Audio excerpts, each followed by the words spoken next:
नमस्कार मित्रांनो, शालेय पोषण आहार अंतर्गत होणाऱ्या लेखा परीक्षणाबाबत अत्यंत महत्त्वाची माहिती, महत्त्वाचा व्हिडिओ आता आपण बघणार आहोत। तर मित्रांनो, शालेय पोषण आहार अंतर्गत आपलं ऑडिट होणार आहे, लेखा परीक्षण होणार आहे। सन 2020-21 ते 23-24 या 4 वर्षाचं एकंदरीत ते ऑडिट होणार आहे आणि त्या संदर्भात मित्रांनो आपण बरेचसे व्हिडिओ सुद्धा आपल्या चॅनलवर बघितलेले आहे। तर मित्रांनो, त्या ऑडिटसाठी आपल्याला जो वेब फॉर्म भरून जायचा आहे, तो वेब फॉर्म आपण कसा भरायचा याची संपूर्ण माहिती आपण मागच्या काही व्हिडिओमध्ये बघितलेली आहे आणि या संदर्भात बऱ्याचशा ज्या अपडेट आलेल्या होत्या त्या सुद्धा बघितलेल्या आहे। तर मित्रांनो, आपल्या चॅनलवर आपल्या व्हिडिओवर बऱ्याच आपल्या बांधवांचे कमेंट्स आलेले होते की सर त्यामध्ये चुकलेली एंट्री वगैरे असेल तर ती कशी दुरुस्त करायची किंवा रिजेक्ट झालेला फॉर्म वगैरे कसा बघायचा आणि इतर काही छोट्या मोठ्या समस्या आहेत त्या कशा सोडवायच्या।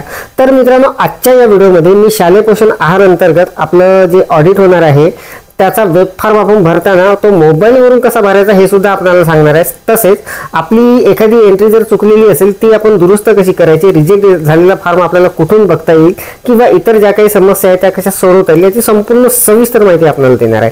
तर नमस्कार, मी राज मेश्राम, मराठीशाळा.com या यूट्यूब चॅनलवर पुन्हा एकदा आपलं सहर्ष स्वागत आहे। मित्रांनो, शालेय पोषण आहार अंतर्गत अत्यंत महत्त्वाचा व्हिडिओ असणार आहे।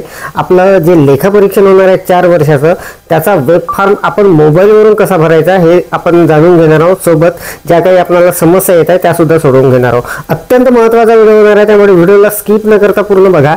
चॅनलवर जर नवीन असाल तर चॅनलला सबस्क्राइब करायला विसरू नका आणि व्हिडिओ जर आवडला तर व्हिडिओला लाईक व शेअर करा। चला तर मग सुरू करूया।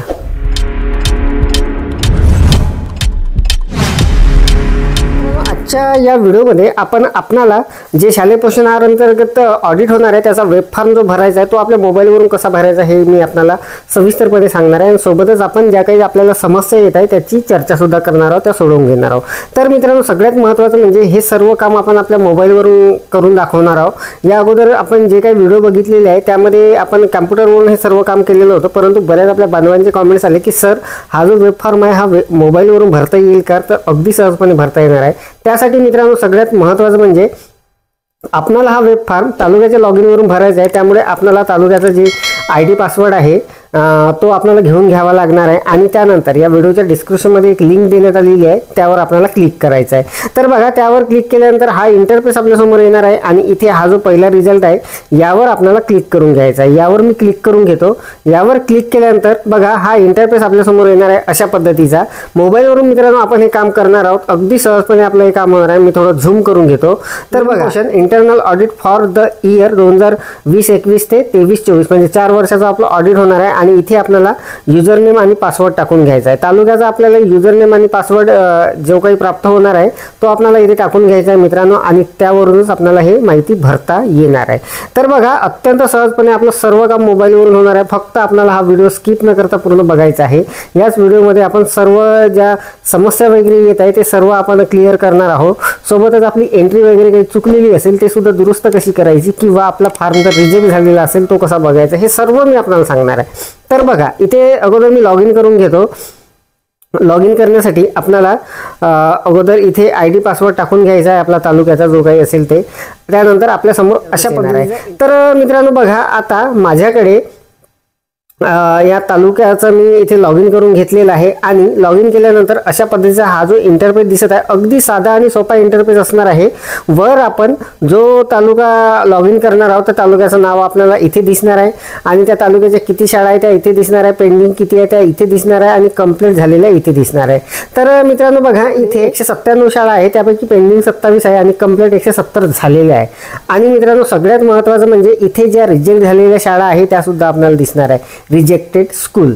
तर मित्रांनो, काय करायचं आहे आपल्याला ही सर्व माहिती बघण्याकरिता, जसं कंप्लेंटची माहिती बघण्याकरिता या आकड्यावर फक्त क्लिक करायचं आहे। संपूर्ण डाटा आपल्या समोर येणार आहे। मी आता ते दाखवणार नाही, मी फक्त आपल्याला ज्या रिजेक्टेड स्कूल आहे, जर आपली शाळा काही कारणास्तव रिजेक्ट झालेली असेल तर त्या रिजेक्टेड स्कूलमध्ये आपल्याला जो आकडा आहे त्यावर क्लिक करून घ्यायचा आहे। तर बघा, इथे मी आता यावर क्लिक करून घेतो। इथे क्लिक केल्यानंतर त्या संबंधित शाळेची संपूर्ण इथे UDAS क्रमांकानुसार इथे आपल्याला माहिती दिसणार आहे आणि कोणत्या कारणाने ती शाळा, त्या शाळेचा वेब फॉर्म रिजेक्ट झालेला आहे ते तिथे समोर रिमार्कमध्ये आपल्याला दिसणार आहे। तर बघा, जसं आता इथे एक शाळा आहे सुरुवातीची, इथे रिमार्कमध्ये school headmaster school representative requested to reverse school due to incorrect details filled by them. तर इथे मित्रांनो त्यांच्याकडून काहीतरी चुकीची माहिती भरल्या गेली, त्यामुळे त्यांनी रिक्वेस्ट केलेली आहे, त्यामुळे हे रिजेक्ट करण्यात आलेलं आहे. अशा पद्धतीचं इथे रिमार्क देण्यात आलेला आहे. तर जो काही रिमार्क असेल त्यानुसार ते रिजेक्ट झालेली असणार आहे ती शाळा. तर रिजेक्ट झालेली शाळा आपल्याला परत लॉग इन करून मग दुरुस्ती करता येणार आहे. जर आपली शाळा रिजेक्ट झालेली असेल तर आपण दुरुस्ती करून घ्या. त्यानंतर सगळ्यात माहिती भरायची आहे वेब फॉर्म भरताना आपली जर चुकीने एखादी एंट्री जर चुकलेली असेल तर ती सुद्धा आपल्याला दुरुस्त करता येणार आहे अगदी सहजपणे. मागच्या व्हिडिओमध्ये सुद्धा मी सांगितलेलं होतं, परंतु यामध्ये आपण मोबाईलवरून कसं करायचं ते बघणार आहोत. तर सगळ्यात महत्त्वाचं सगळ्यात अगोदर ओपन करून घेणार आहे. तर बघा तालुक्याच्या लॉग इन वरून आपल्याला इथे आता आपली शाळा ओपन करण्यासाठी इथे आपल्या शाळेचा UDIS क्रमांक टाकावा लागणार आहे आणि त्यानंतर सर्च करावं लागणार आहे. तर बघा मी आता इथे सर्च करून घेणार आहे एक शाळा. क्रमांक टाकून घेतलेला आहे. बाजूला सर्चच्या बटनवर मी क्लिक करतो. सर्चच्या बटनवर क्लिक केल्याबरोबर ज्या शाळेचा इथे UDIS क्रमांक टाकलेला आहे त्या शाळेची संपूर्ण माहिती आता इथे लाल रंगामध्ये आपल्याला दिसणार आहे. त्या जिल्हा, तालुका, गाव वगैरे, शाळेचं नाव वगैरे, त्या शाळेचं जे HM आहे त्यांचं नाव, त्यांचा मोबाईल क्रमांक, हे सर्व माहिती आपल्याला अशा पद्धतीने दिसणार आहे. माहिती आपल्या समोर आलेली आहे. इथे आपल्याला खाली एक बटन मिळणार आहे प्रोसीडचं. हे जर माहिती बरोबर असेल आणि बरोबरच असणार आहे, जर आपण UDIS क्रमांक बरोबर टाकला तर संपूर्ण नाव वगैरे तिथे येणार आहे. आपल्याला सिम्पली काय करायचं आहे, प्रोसीडच्या बटनवर क्लिक करायचं आहे. यावर मी क्लिक करून घेतो. यावर क्लिक केल्याबरोबर बघा हा इंटरफेस नवीन आपल्या समोर येणार आहे. इथून आपल्याला माहिती भरायला इथून सुरुवात होणार आहे. तर इथे सुरुवातीला आपलं जे काही खातं असणार आहे बँक खातं त्याची डिटेल येणार आहे. इथे आपल्याला काहीच करण्याची गरज नाही. सरळ आपण बाजूला जे मेनू दिलेले आहे मित्रांनो त्यावर जाणार आहोत. तर इथे बघा जे मेनू दिलेले आहे यामध्ये बँक अकाउंट म्हणजे जे स्क्रीनवर आता आलेलं आहे ते बँक अकाउंटचीच डिटेल आहे. त्यानंतर opening balance, cash transaction, detail of student, detail of stock, Grant surrender आणि फायनल सबमिट. तर मित्रांनो एवढे स्टेप आपल्याला पूर्ण करावे लागणार आहे. या अगोदर सुद्धा आपण बघितलेले आहे व्हिडिओ. तर बघा ओपनिंग बॅलन्स पासून आपल्याला सुरुवात करावी लागणार आहे. तर या शाळेचं मी आता ओपनिंग बॅलन्स इथे करून घेणार आहे. जे काही आहे त्यानुसार आपल्याला आता समोर जायचं आहे. तर मित्रांनो आपण जो वेब फॉर्म भरलेला आहे तो काळजीपूर्वक भरलेला असेल आणि तो वरिष्ठ स्तरावरून आपल्याला अगोदर चेक करून घ्यायचा आहे आणि त्यानंतरच हे ऑनलाईन करायला घ्यायचं आहे. मित्रांनो यामध्ये कुठलीही घाई करू नका, कुठलीही गडबड करू नका, आरामात भरा. कारण एकदा आपलं हे सबमिशन झाल्यानंतर आपल्याला ते परत रिव्हर्स करता येणार नाही आहे, त्यामुळे आपल्याला काळजीपूर्वक ते करायचं आहे. तर बघा आता मी सेव्ह अँड फॉरवर्ड करतो. मी या शाळेची काही माहिती भरून ठेवलेली आहे अगोदरच. तर बघा आता इथे सन एप्रिल 2020 ते 31 मार्च 2021 ची माहिती आहे या पेजवरची. इथे आपल्याला ते दिसणार आहे. तर ही माहिती आपल्याला इथून डेट सिलेक्ट करून घ्यायची आहे. इथे आपल्याला ट्रान्झॅक्शन जो काही कोड टाकायचे आहे, कोणते कोड टाकायचे आहे, कशा पद्धतीचे आहे ते संपूर्ण आपल्याला माहित आहे. जे जमाचे कोड आहे अनुदान जमाचे ते आरच्या सिरीजमध्ये आहे आणि जे खर्चाचे आहे ते ईच्या सिरीजमध्ये आहे. हे सर्व माहिती आहे आपल्याला. त्यानंतर इथे आपल्याला वर्ष सिलेक्ट करायचं आहे आणि इथे जे काही रक्कम असणार आहे ते टाकून आपल्याला सेव्ह करत जायचं आहे. तर बघा या शाळेची मी माहिती काही भरलेली होती. तर इथे अशा पद्धतीचं संपूर्ण आपल्याला व्ह्यू ऑल ट्रान्झॅक्शन केल्यानंतर त्या वर्षात जे काही माहिती आपण भरलेली आहे ते संपूर्ण आपल्याला अशा पद्धतीने दिसणार आहे. तर मित्रांनो यामध्येच मी आपल्याला एक महत्त्वाची गोष्ट सांगणार आहे. आपण हे सर्व ट्रान्झॅक्शन पाहिल्यानंतर आपण पुन्हा एकदा आपल्या जे आपला वेब फॉर्म आहे त्याच्यानुसार हे सर्व चेक करून घ्यायचे आहे या सर्व एंट्र्या. जर एखादी एंट्री चुकलेली असेल तर बघा काही जणांचे बरेचसे कॉमेंट्स आलेले होते की सर चुकलेली एंट्री कशी दुरुस्त करायची. तर बघा आपल्याला सर्व माहिती भरल्यानंतर व्ह्यू ऑल ट्रान्झॅक्शन करून सर्व ज्या एंट्री आपण केलेल्या आहेत त्या पाहून घ्यायच्या आहे जमाच्या आणि खर्चाच्या. एखादी एंट्री जर चुकलेली असेल तर तिथे आपल्याला काय करायचं आहे, इथे बघा एक बटन आहे एडिटचं. इथे एडिटच्या कॉलममध्ये हे जे बटन आहे एडिटचं पेन्सिलवालं यावर सिम्पली आपल्याला क्लिक करायचं. तर बघा मी आपल्या माहितीसाठी आपल्याला दाखवणार आहे. इथे बघा 15 जून 2020 ची एक एंट्री आहे 2021 ची 1000 रुपयाची आणि हे असणार आहे जमाची. तर यावर मी आता काहीतरी चेंजेस आहे असं समजून मी यावर आता क्लिक करतो. तर बघा यावर क्लिक केल्यानंतर अशा पद्धतीचा इंटरफेस आपल्या समोर येणार आहे। इथून आपल्याला ही माहिती एडिट करता येणार आहे। तर जर आपली एंट्री चुकलेली असेल तर आपल्याला हे करायचं आहे। जर दिनांक चुकलेला असेल तर दिनांकावर आपण क्लिक करणार, कॅलेंडर उघडणार आहे आणि इथून जे काही चुकली असेल, जे बदलवायचे आहे ते बदलून आपण सेट करणार आहोत। त्यानंतर जर आपला व्यवहाराचा प्रकार जे काही आपला कोड जर चुकलेला असेल तर त्यावर आपण क्लिक करणार आहोत। तिथे संपूर्ण कोड येणार आहे, जो आपला बरोबर असलेला कोड असणार आहे तो आपल्याला टाकून पुन्हा तिथे चेंज करून घ्यायचा आहे। वर्ष जर चुकलेलं असेल तर यावर क्लिक करायचं आहे। इथे वर्षाची पूर्ण यादी येणार आहे, जे काही आपलं चुकलेलं असेल ते आपण क्लिक करून तिथे दुरुस्त करून घेऊ शकता। आणि अमाऊंट जर चुकलेली असेल तर यावर क्लिक करून हे एडिट होणार आहे बघा अशा पद्धतीने। तर अगदी सहजपणे आपल्याला हे करता येणार आहे। आणि सगळं आपल्याला दुरुस्त केल्यानंतर इथे फक्त सेव्ह चेंजेसचं जे बटन आहे यावर आपल्याला सिम्पली क्लिक करायचं आहे। यावर मी क्लिक करून घेतो आणि हे सेव्ह झालेलं आहे। तर मित्रांनो, इथे जर आपली एखादी एंट्री चुकलेली असेल तर आपण अशा पद्धतीने हे दुरुस्त करून घेऊ शकता। तर बघा, आता संपूर्ण माहिती आपण चेक करायची आहे, संपूर्ण एंट्री आपल्याला चेक करायची आहे आणि त्यानंतर सेव्ह अँड प्रोसीड करायचं आहे। खाली जे बटन आहे सेव्ह अँड प्रोसीडचं, यावर आपण क्लिक केल्याबरोबर हे पुढच्या वर्षामध्ये जाणार आहे। तर बघा, आपल्या वेब फॉर्मनुसार बरोबर एंट्री आला का हे चेक करून घ्यायचं आहे। तर मी सेव्ह अँड प्रोसीड केलेलं आहे आणि त्यानंतर आता मी इथे बघा आता वर्ष बदललेलं आहे। इथे आता 21-22 आलेलं असेल, 1 एप्रिल 2021 ते 31 मार्च 2022 आलेला आहे। आता त्या वर्षीच्या एंट्री आपल्याला करून घ्यायच्या आहे। तर बघा, त्या वर्षीची एक एंट्री होती ते सुद्धा मी करून घेतलेली आहे। 22ची जी आहे ते एकच एंट्री होती आणि ते मी केलेली आहे आणि ते खर्चाची होती। तर ते एंट्री मी करून घेतलेली आहे। इथे सुद्धा मी सेव्ह अँड प्रोसीड करून घेतो। त्यानंतर आता पुढच्या याच्यामध्ये आपण आलेला आहोत। इथे बघा, 1 एप्रिल 2022 ते 31 मार्च 2023 हे आलेलं आहे। आता इथून आपल्याला व्ह्यू ऑल ट्रान्झॅक्शन मी करून घेतो। इथे मी कोणतीच माहिती अजूनपर्यंत भरलेली नाही आहे या शाळेची, तर आता इथून मला या शाळेची माहिती भरायची आहे। तर बघा मित्रांनो, आता आपल्याला इथे मी आता एक एंट्री करून दाखवणार आहे आपल्याला। मला इथे 26/4/2022 ची एंट्री करायची आहे। तर यावर मी क्लिक करतो, 26/4/2022। तर महिना बरोबर येऊनच आहे, तर तारीख फक्त चेंज करायची आहे। 26 वर मी क्लिक केलं आणि आता सेट केलं। तर बघा, 26/4/2022 ची एंट्री आलेली आहे। हे जी एंट्री आहे मित्रांनो R7च्या कोडमध्ये आहे। R7चा जो कोड असणार आहे, तर बघा अशा पद्धतीने मोबाईलवर आपला कोड दिसणार आहे आणि R07 हा गॅस जोडणी आपल्याला जे गॅससाठी पैसे आलेले होते त्यासाठीचा आहे। तर याला मी टिक करून घेतो, तो बघा तिथे आलेला आहे। त्यानंतर इथे वर्ष आपल्याला सिलेक्ट करून घ्यायचं आहे, हे 2022-23चं आहे। तर ते 2022-23 मी सिलेक्ट केलं आणि इथे रक्कम जे आहे ते 4090 रुपये होती। तर ते मी आता इथून टाकून घेतलेली आहे आणि आता ही एंट्रीची माहिती पूर्ण झालेली आहे। आता याला मी सेव्ह करून घेतो या एंट्रीला। तर बघा, आता मी याला सेव्ह करतो। सेव्ह केल्यानंतर इथे डाटा ॲडेड म्हणून आलेला आहे, म्हणजे ही एंट्री आपली सेव्ह झालेली आहे। तर आता ही एंट्री पाहण्यासाठी मित्रांनो व्ह्यू ऑल ट्रान्झॅक्शनवर आपण क्लिक करणार आहोत आणि बघा इथे हे एंट्री आपल्याला अशा पद्धतीने दिसणार आहे। तर मित्रांनो, अशा पद्धतीने आपल्याला संपूर्ण एंट्री तिथे करून घ्यायची आहे। आता ही जमाची एंट्री होती, आता एक खर्चाची एंट्री मी आपल्याला करून दाखवणार आहे। 25/7/2022 ची एक एंट्री आहे मित्रांनो इथे। आता महिना बदलावासाठी इथे आपल्याला या जो महिना आहे या ॲरोवर आपल्याला क्लिक करायचं आहे आणि आपोआपच तो महिना बदलणार आहे। तर बघा, इथे 25/7/2022 ची मला एक एंट्री करायची आहे। 25 तारीख मी आता इथे सिलेक्ट करतो आणि सेट करून घेतो। 25/7/2022 आलेला आहे। आता ही जी एंट्री आहे मित्रांनो खर्चाची आहे, तर खर्च आपला ईजच्या सिरीजमध्ये असणार आहे कोड। तर बघा, कोडवर आपण क्लिक करणार आहोत। इथे खाली आल्यानंतर ईचे कोड आहे, तर E17 हा जो कोड आहे खर्च गॅस जोडणीचा हा खर्च असणार आहे। तर याला मी टिक करून घेतो।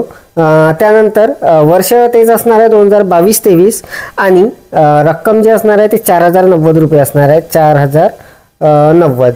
तर बघा, ते रक्कम मी टाकून घेतलेली आहे। आता मी हे एंट्री जी आहे हे सेव्ह करून घेतो। सेव्ह केल्यानंतर डाटा एडिट म्हणून आलेला आहे, म्हणजे आपली ही एंट्री सक्सेसफुली सेव्ह झालेली आहे। मोबाईलवर मित्रांनो अगदी सहजपणे आपलं हे काम सुरू आहे। तर बघा, मी पुन्हा आता व्ह्यू ऑल ट्रान्झॅक्शन करून घेतो। 2 एंट्री इथे आलेल्या आहे, एक जमाची आलेली आहे, एक खर्चाची आलेली आहे। तर मित्रांनो, अशाच पद्धतीने आपल्याला ज्या काही एंट्री असेल आपल्या वेब फॉर्मनुसार आपण ज्या तयार केलेला आहे वेब फॉर्म, त्यानुसार जेवढ्या एंट्री असेल त्या सर्व करून घ्यायच्या आहे आणि त्या सर्व झाल्यानंतर पुन्हा एकदा आपला वेब फॉर्म आणि त्या ज्या एंट्री आहे व्ह्यू ऑल ट्रान्झॅक्शन करून जुळवून घ्यायचे आहे आणि त्यानंतरच आपल्याला सेव्ह अँड प्रोसीड करायचं आहे। सेव्ह अँड प्रोसीड केल्यानंतर आपण पुढच्या वर्षात जाणार आहोत आणि त्यानंतर आपण पुढची माहिती भरणार आहोत।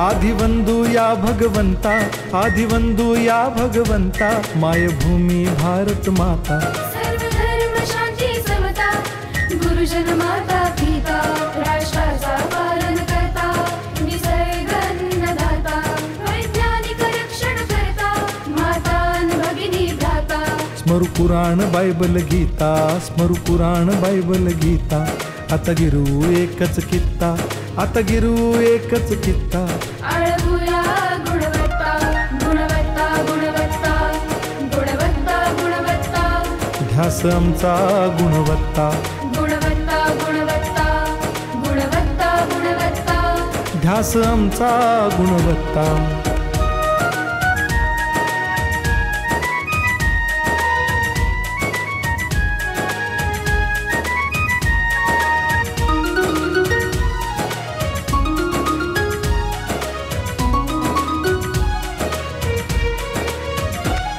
बलवान गुणवान हो चारित्र्याची खाण, बलवान गुणवान हो आपण आता संपूर्ण जे ट्रान्झॅक्शन होते त्याची संपूर्ण माहिती भरून झालेली आहे 2023-24 पर्यंतची 4 वर्षाची.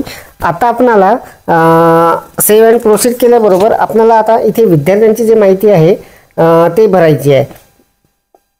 तर बघा इथे आपल्याला 4 वर्षे इथे आलेले आहे 2020-21, 21-22, 22-23 आणि 23-24 अशा पद्धतीने त्या टॅब येणार आहे 1, 2, 3 आणि ही चौथी. तर एकेका वर्षाची माहिती आपल्याला भरून घ्यायची आहे. तर बघा यावर मी क्लिक करतो. यावर क्लिक केल्याबरोबर इथे आपल्याला योजनेस पात्र विद्यार्थ्यांची संख्या जो आपला वेब फॉर्म आहे मित्रांनो त्यानुसार असं हे असणार आहे संपूर्ण.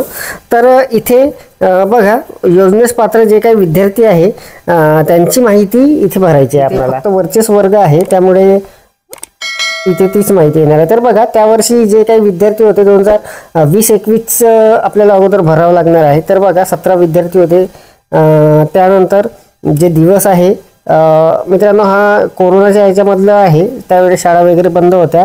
तर जेवढ्या दिवसाचा आपण आहार वाटप केलेला आहे ते दिवस इथे टाकायचे आहे. तर आमच्याकडे 254 दिवस आलेले आहे ते. आणि त्यानंतर बघा मोबाईलवरून अगदी सहजपणे आपण हे संपूर्ण माहिती भरत आहोत. आणि ताटांची संख्या एकूण तिथे 4556 आलेली आहे. 4556 तिथे ताटांची संख्या आलेली आहे. आणि ही माहिती जी आहे अशा पद्धतीची आहे. खाली स्नेह भोजनाची संख्या वगैरे आहे ते असेल तर टाकायचे नाहीतर नाही टाकायचे. आपल्या वेब फॉर्ममध्ये ज्या पद्धतीने आपण भरलेलं आहे तेच भरायचं आहे. तर बघा आता ही संपूर्ण माहिती भरून झालेली आहे. इथे आपल्याला खाली सेव्ह अँड प्रोसीडचं जे बटन आहे यावर आपल्याला क्लिक करायचं आहे. यावर क्लिक केल्याबरोबर दुसऱ्या वर्षाची तीच माहिती आपल्याला दुसऱ्या वर्षाची आता भरायची आहे म्हणजे 2021-22ची.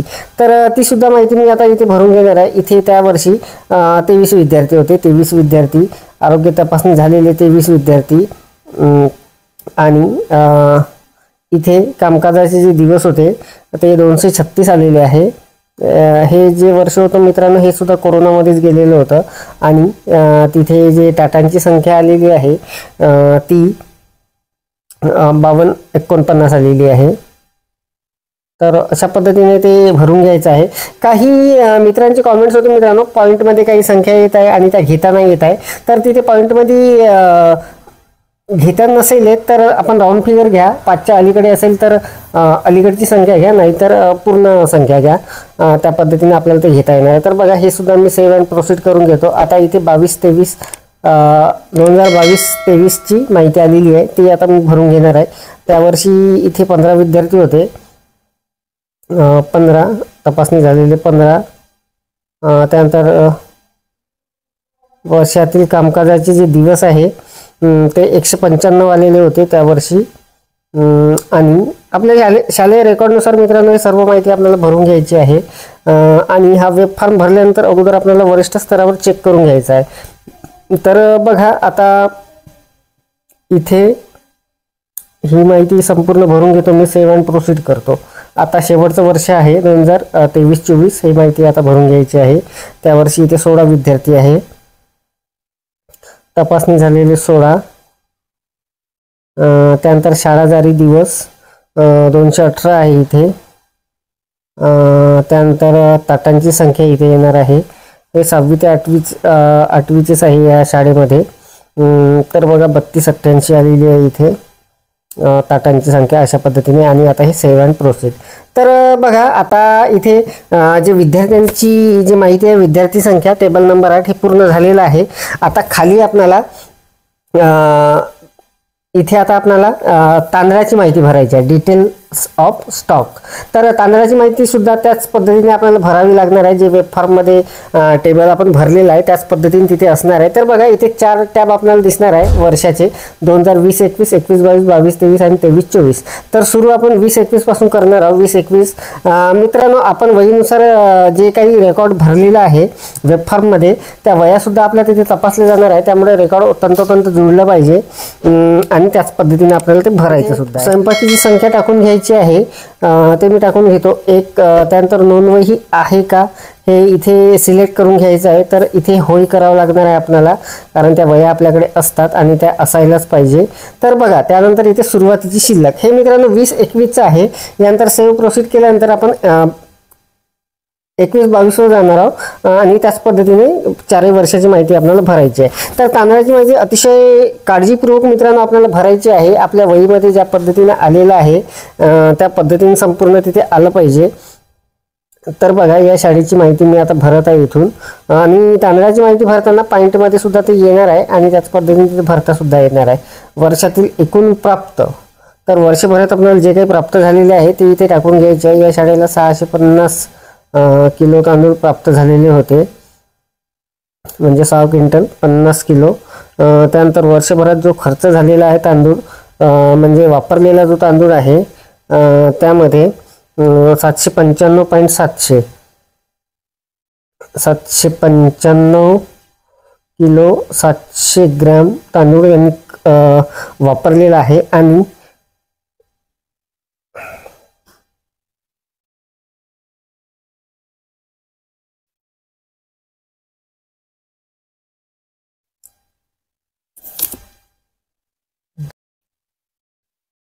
तर मित्रांनो बघा इथे तांदळाची माहिती भरताना आपण इथे संपूर्ण माहिती भरलेली आहे.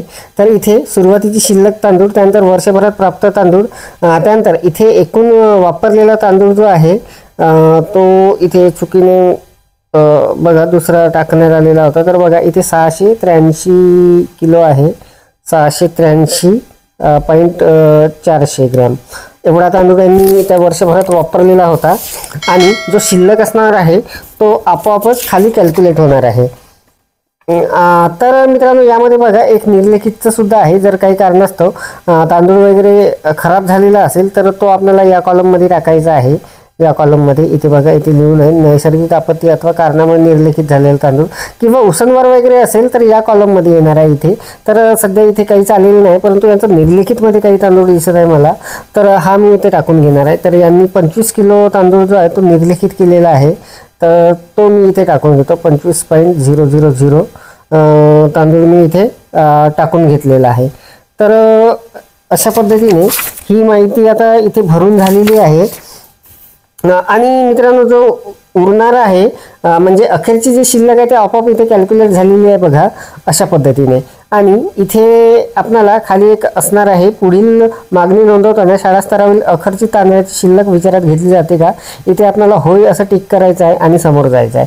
तर बघा आता 20-21 ची माहिती तांदळाची भरलेली आहे. याला सेव्ह प्रोसीड करतो मी आणि हे समोर जाणार आहे. आता पुढच्या वर्षीची माहिती भरताना आपल्याला सुरुवातीची जी शिल्लक आहे ते मागच्या वर्षीची जे काही भरलेली आहे आपण इथे सुरुवातीची येणार आहे. तर तिकडची शेवटची जी शिल्लक आहे ती इथे सुरुवातीची शिल्लक आलेली आहे 41.400. इथे स्वयंपाकी मदतनीसची संख्या मी टाकून घेतो. त्यानंतर इथे यस करून घ्यायचं आहे, वही आहे का नोंद वया आहे का त्यासाठी. त्यानंतर वर्षभरातील एकूण प्राप्त यामध्ये सुद्धा 450 किलो आहे त्यांचा या वर्षी, तर ते मी टाकून घेतलं. त्यानंतर इथे उसनवार वगैरे काहीच नाही. वर्षभरात एकूण वापरलेला तांदूळ 491.400 आहे. आणि इथे आता जे शिल्लक आहे ती निरंक असणार आहे. तर याच पद्धतीने यांनी माहिती भरून दिलेली आहे, त्याच पद्धतीने मी इथे भरलेली आहे. तर बघा याला सुद्धा मी सेव्ह अँड प्रोसीड करतो. 4 वर्षाची माहिती आपली भरून झालेली आहे. आता आपल्याला जे समोरची माहिती आहे ते असणार आहे ग्रँड सरेंडर, म्हणजे आपण चालान वगैरे भरलेलं असेल त्याची ही माहिती असणार आहे. बहुतेक शाळेची मित्रांनो ही जी माहिती असणार आहे ही निरंक असणार आहे, परंतु या शाळेची माहिती इथे भरलेली आहे. तर ती कशी भरायची ते सुद्धा आपण पाहणार आहोत. बहुतेक शाळेची माहिती निरंक असते. जर आपल्याकडे असेल आपण काही चालान वगैरे भरलेलं असेल तर ते आपल्याला तिथे भरून घ्यायचं आहे. तर या शाळेचं आहे मित्रांनो, मी एक भरून दाखवणार आहे आपल्याला. तर बघा 2020-21 मध्ये यावर आपल्याला क्लिक करायचं आहे. यामध्ये जर काही असेल तर ते भरून घ्यायचं आहे. तर इथे यावर्षी काहीच नाही आहे, त्यामुळे मी याला सेव्ह अँड प्रोसीड करतो. सेव्ह अँड प्रोसीड केल्याबरोबर आपण समोरच्या वर्षात आलेला आहोत. तर बघा चालांची माहिती भरताना इथे अगोदर मी दिनांक सिलेक्ट करून घेणार आहे. 1/12/2021 आहे इथे. तर तो दिनांक जो आहे 12व्या महिन्यात आहे, 1/12/2021 याला मी सेट करून घेतो. त्यानंतर जो तपशील आहे त्यामध्ये आपल्याला कोड टाकायचा आहे. तर आता इथे चालान नंबर सुद्धा आपल्याला टाकावा लागणार आहे. तर इथे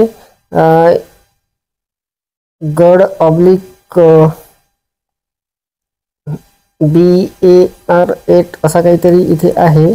BAR8 असा क्रमांक आहे तिथे. तर हा चालान क्रमांक मी तिथे टाकून घेतलेला आहे अशा पद्धतीने. माहिती भरून आपल्याला अशा पद्धतीने हे सेव्ह करून घ्यायची आहे. जर आपल्याकडे असेल तर या शाळेचं एक चालानची माहिती होती ते मी भरून आता इथे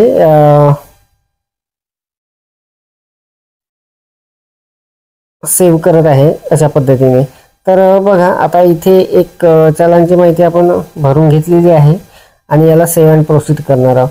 तर बघा त्यानंतर इथे पुढच्या वर्षामध्ये आपण आलेलो आहोत. इथे कुठलंच चालन वगैरे नाही आहे 22-23च्या माहितीमध्ये. याला सेव्ह अँड प्रोसीड करणार मी आणि 23-24 मध्ये इथे आलेलो आहोत. इथे सुद्धा काहीच नाही आहे, सेव्ह अँड प्रोसीड. तर आता शेवटची स्टेप जी आहे मित्रांनो त्या स्टेपवर आपण इथे आलेलो आहोत. अगदी सहजपणे बघा आपण सर्व स्टेप पूर्ण केलेल्या आहे. बँक अकाउंट इन्फॉर्मेशन, त्यानंतर opening balance, cash, bank transaction, details of student, विद्यार्थ्यांची माहिती, त्यानंतर स्टॉकची माहिती आणि ग्रँड सरेंडर म्हणजे चालान भरणा वगैरे, आणि आता फायनल सबमिशन. तर फायनल इथे आपण जो वेब फॉर्म भरलेला आहे त्याची PDF आपल्याला तयार करायची आहे आणि ती PDF इथे अपलोड करायची आहे. 10 MB पर्यंत त्याची साईज असणार आहे. तर अगदी सहजपणे ती PDF आपण तयार करायची आहे आणि इथे ती आपल्याला अपलोड करावी लागणार आहे. तर बघा मी आता या शाळेची PDF जी आहे ती तयार करून ठेवलेली आहे आणि आता मी ते अपलोड करणार आहे. अपलोड करण्यासाठी मित्रांनो बघा इथे आपल्याला चूज फाईलवर क्लिक करून घ्यायचं आहे. तर चूज फाईलवर आपण जेव्हा क्लिक करणार तेव्हा अशा पद्धतीचा एक इंटरफेस आपल्यासमोर येणार आहे. तर आपल्या मोबाईलमध्ये जिथे ते फाईल असेल तिथे आपण क्लिक करायचं आहे. तर बघा इथे मीडिया पिकर म्हणून यावर मी क्लिक करतो. यावर क्लिक केल्याबरोबर इथे आता ॲडोबेमध्ये मी ते ॲडोबे स्कॅनमध्ये मी ते फाईल तयार करून घेतलेली होती. तर मी ती फाईल आता इथून शोधून घेणार आहे. तर बघा ती जी फाईल आहे ती मी इथून इथे मला सापडलेली आहे. ती फाईल मी तिथून सिलेक्ट केल्यानंतर इथे ती फाईल आलेली आहे. बघा इथे आपल्याला ते नाव दिसणार आहे, HM साईबाबा असं मी तिथे लिहून घेतलेलं होतं, ती आलेली आहे. आता आपल्याला अपलोड अँड फिनिश या टॅबवर क्लिक करायचं आहे, या बटनवर क्लिक करायचं आहे. मित्रांनो संपूर्ण ही जी माहिती आहे या शाळेची आपण मोबाईलवरून भरलेली आहे अगदी सहजपणे. तर बघा अपलोड अँड फिनिशवर मी क्लिक करून घेतो. यावर क्लिक केल्याबरोबर आता ते प्रोसेसिंग होत आहे, अपलोडिंग होत आहे आणि अगदी अर्ध्या मिनिटामध्ये काही सेकंदामध्ये ती आपलं जे काम आहे हे पूर्ण होणार आहे, आपलं फायनल सबमिशन होणार आहे. तर बघा आता ते अपलोडिंग सुरू आहे. इथे it will take some time, काही ते वेळ घेणार असं ते म्हणत आहे. File is uploading. तर लवकरच आपली ही जी माहिती आहे मित्रांनो ही तिथे अपलोड होणार आहे. या शाळेची माहिती पूर्ण भरल्या जाणार आहे. तर मित्रांनो अगदी सहजपणे आपल्याला मोबाईलवरून सुद्धा ही माहिती भरता येणार आहे आणि कशी भरायची ते आपण संपूर्ण इथे जाणून घेतले. तर मित्रांनो बघा आपण या शाळेची संपूर्ण माहिती भरून घेतलेली आहे आणि ही सक्सेसफुली अपलोडेड झालेली आहे असं तिथे लिहून आलेलं सुद्धा आहे. तर आपल्याला आता आपण ज्या शाळेची माहिती भरली मित्रांनो ती शाळा पाहण्यासाठी आपल्याला हा जो इंटरफेस आहे सुरुवातीचा यामध्ये कंप्लीटेड जे स्कूल असणार आहे यामध्ये आपण या संख्येवर आपल्याला क्लिक करायचं आहे आणि तिथे संपूर्ण डाटा येणार आहे. त्यामध्ये आपल्या त्या शाळेचं नाव असणार आहे. तर बघा आता इथे मी जी आत्ता माहिती भरली ती माहिती इथे आलेली आहे, साईबाबा विद्यालय येरकड म्हणून, आणि हे अशा पद्धतीने इथे दिसणार आहे म्हणजे कंप्लीटेड असणार आहे. तर मित्रांनो आपल्याला शालेय पोषण आहार अंतर्गत जो वेब फॉर्म भरायचा आहे जे वेबफार्मची माहिती भरायची आहे ते वेबफार्मची माहिती आपल्याला त्या पोर्टलवर ऑनलाईन करताना मोबाईलवरून अगदी सहजपणे करता येणार आहे. त्या अंतर्गत जे काही समस्या आहे, ज्या काही अडचणी आहे त्या कशा सोडवायच्या किंवा कोणत्या येणार आहे ते सुद्धा आपण सविस्तरपणे जाणून घेतलेलं आहे. तर मित्रांनो, आपण जर हा पूर्ण व्हिडिओ बघितला असेल तर ते आपल्याला लक्षात आलेलं असेल. या व्हिडिओमध्ये एवढंच मित्रांनो. व्हिडिओ जर आवडलेला असेल तर व्हिडिओला लाईक करा, शेअर करा आणि माझ्या मराठीशाळा.com या यूट्यूब चॅनलवर जर नवीन असाल तर चॅनलला सबस्क्राईब करायला विसरू नका. पुन्हा भेटू असे एका नवीन माहितीसह, नवीन अपडेटसह. तोपर्यंत धन्यवाद.